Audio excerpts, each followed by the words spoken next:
Sejam muito bem-vindos a mais um episódio do Política que Interessa, o número 48, onde vamos começar por abordar o resultado das eleições regionais na Madeira e vamos acabar este mesmo episódio na Turquia. Venham comigo. As eleições regionais na Madeira trouxeram uma vitória expressiva para o PSD, mas sem conseguir garantir maioria absoluta. Com 43% dos votos, o partido de Miguel Albuquerque aumentou a sua votação em cerca de 13 mil votos face às eleições anteriores, conquistando 24 deputados, ficando assim apenas a 300 votos da maioria absoluta. O PSD Madeira conseguiu reforçar a sua posição, apesar das investigações de corrupção que envolvem o governo regional. Foi o melhor resultado percentual deste partido desde 2019 e, em termos absolutos, o melhor desde 2011, a quando Alberto João Jardim obteve mais de 71 mil votos. Os resultados foram: PSD Madeira conseguiu 24 deputados, mais 5, Juntos pelo Povo 11 deputados, mais 2, o PS 8 deputados, menos 3, o Chega 3 deputados, menos 1, o CDS-PP 1 deputado, menos 1, a IEL 1 deputado, mantém-se, e a grande reviravolta foi mesmo a queda do Partido Socialista para a terceira força política, depois de ter sido responsável pelo fim da maioria absoluta dos sociais-democratas em 19. O partido de Paulo Cafofo perdeu cerca de 7 mil votos e caiu para 8 deputados, ficando assim longe de conseguir ser sequer uma alternativa ao governo. Por outro lado, o JPP consolidou-se como o principal partido da oposição, ultrapassando o PS e alcançando 21% dos votos. O partido, que nasce em Santa Cruz como um movimento simples de cidadãos, conseguiu conquistar 11 deputados e manteve assim o controle desse conselho.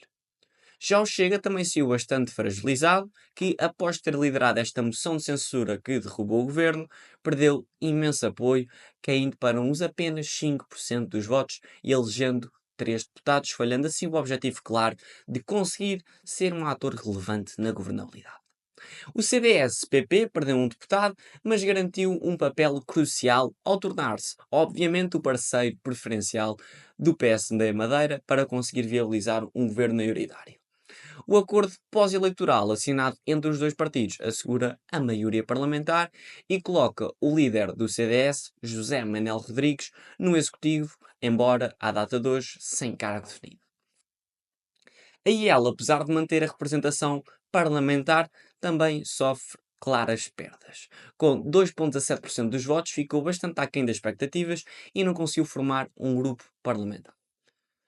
No que toca à esquerda, o PS teve um desempenho bastante fraco, a CDU cresceu ligeiramente, atingindo 1,78%, mas não consegue eleger deputados. O Bloco, que- o bloco de Esquerda diminui para 1,11% e o Livre não chega sequer ao ponto percentual. O PAN, que tinha uma deputada, perdeu apoio e ficou fora do Parlamento Regional. Apesar de serem as terceiras eleições regionais em 18 meses, a participação foi a mais alta desde 2019, contrariando receios de abstencionismo. Em jeito de conclusão deste mesmo ato eleitoral da região autónoma da Madeira, o PSD venceu, mas teve que precisar de um acordo com o CDS-PP para conseguir garantir estabilidade parlamentar. O JPP consolidou-se como alternativa ao PS na oposição, enquanto o Chega e a IEL ficaram bastante abaixo das expectativas. A esquerda, considerada mais radical, continua sem representação e o PAN fica de fora. Em Portugal continental, o primeiro-ministro e líder do PSD, Luís Montenegro, defendeu que, nos debates para as legislativas, todos os parceiros de uma coligação com representação parlamentar devem participar. Em reação a notícias que indicavam que só aceitaria debater com os líderes de PS, Chega e LIPCP, deixando assim Nuno Melo do CDS para enfrentar o Bloco, a Livre e o PAN, Montenegro garantiu que não recusa debates e que a campanha eleitoral vai permitir o confronto com todos.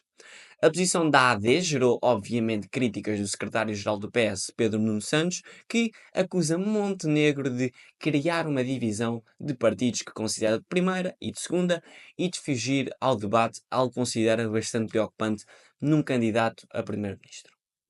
Apesar da discordância, os socialistas não se opõem a este mesmo modelo de debates proposto pelas televisões, enquanto, mais à esquerda, o Bloco prepara uma resposta formal. Entretanto, uma reunião entre representantes dos partidos e diretores de informação das televisões não chegou a uma conclusão definitiva, ficando assim as estações responsáveis por apresentar uma nova proposta de distribuição dos debates. A provedora de telespectador, Ana Sousa Dias, revelou ter recebido mais de 1000 queixas sobre a entrevista conduzida pelo jornalista José Rodrigues dos Santos ao secretário-geral do PCP, Paulo Raimundo, na RTP. A entrevista, realizada no âmbito das eleições legislativas antecipadas de maio, gerou controvérsia principalmente devido à insistência nas questões sobre a posição do Partido Comunista Português relativamente à invasão russa da Ucrânia.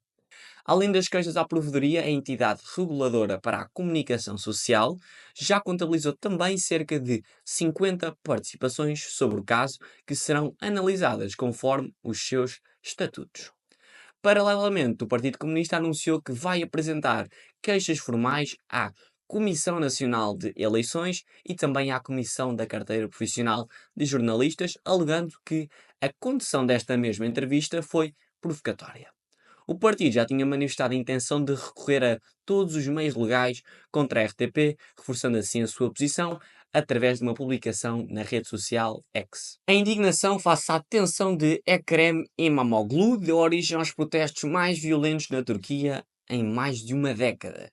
As manifestações em massa multiplicaram-se no país durante este fim de semana, depois do presidente da Câmara de Istambul, Ekrem İmamoğlu, amplamente considerado o mais feroz rival político do presidente Erdogan, ter sido mesmo detido, encarcerado e acusado de corrupção.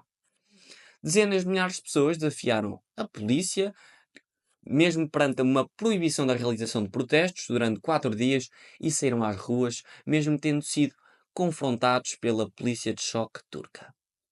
O autarca foi detido pela primeira vez na passada quarta-feira e, posteriormente, encarcerado no domingo, sendo formalmente acusado de corrupção. O autarca de Istambul insiste que as alegações contra o mesmo são apresentadas têm apenas motivações políticas.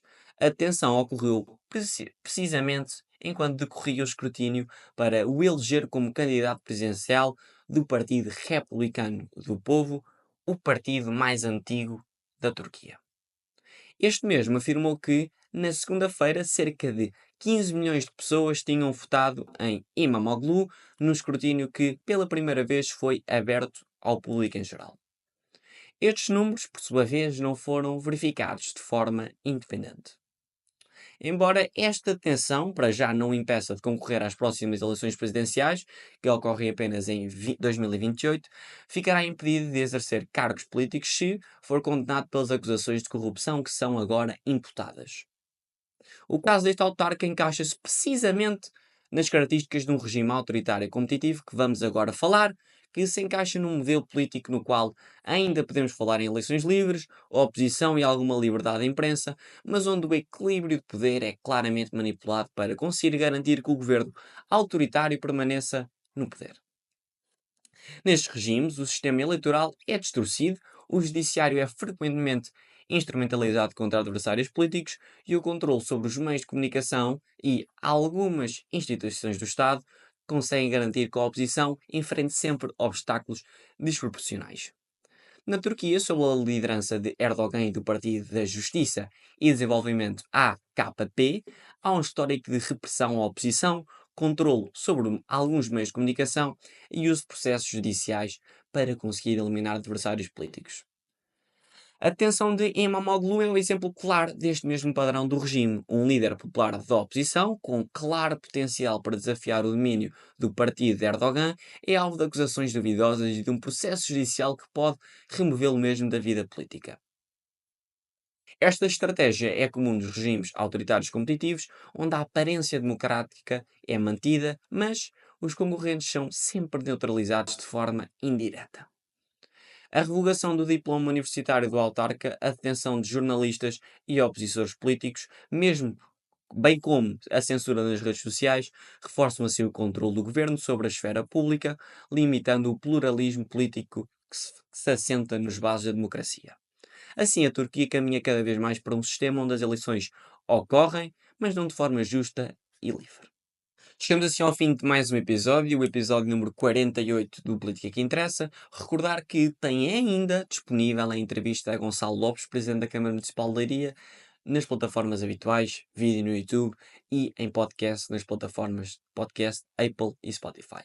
Obrigado por estarem desse lado. Na próxima semana voltamos a encontrar. Até lá.